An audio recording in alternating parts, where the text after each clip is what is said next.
इस अवार्ड समारोह के दौरान अमिताभ बच्चन ने कई पुराने किस्से भी शेयर किए। उन्होंने बताया कि कैसे लता मंगेशकर की पहल पर उन्होंने विदेशों में स्टेज शो करने की शुरुआत की थी।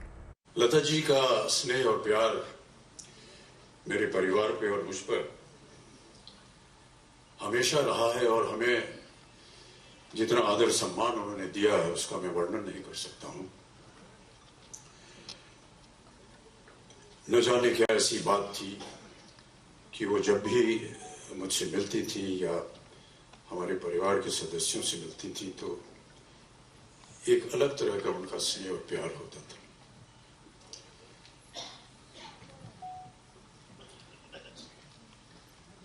आपने देखा होगा कि पिछले वर्षों में हमारे जितने फिल्म जगत के कलाकार हैं वो विदेश जाते हैं मंच पर कार्यक्रम करने। उनका गीत होता है, गायन होता है, नृत्य होता है।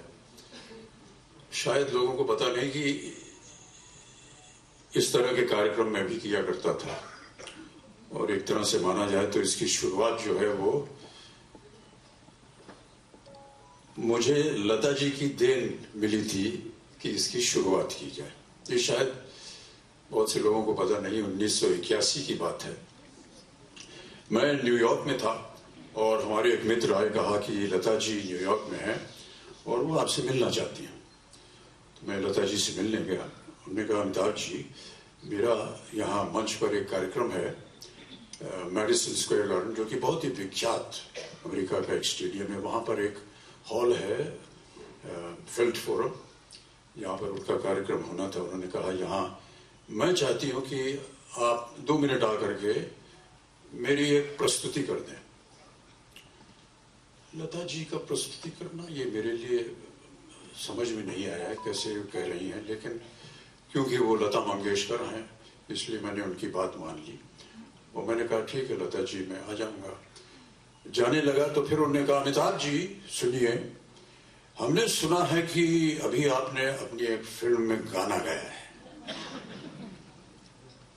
अरे मैंने कहा, नहीं लता जी, वो देखिए वो हल्का फुल्का वो शादी ब्याह में नोक शोक होती रहती है, उस तरह का एक गाना था। हमारे निर्देशक ने हमको होली के दिन सुना और उन्होंने कहा कि इसको फिल्म में डालना है, तो उन्होंने डाल दिया। फिल्म का नाम था लावारिस, गाना था मेरे अंगने में।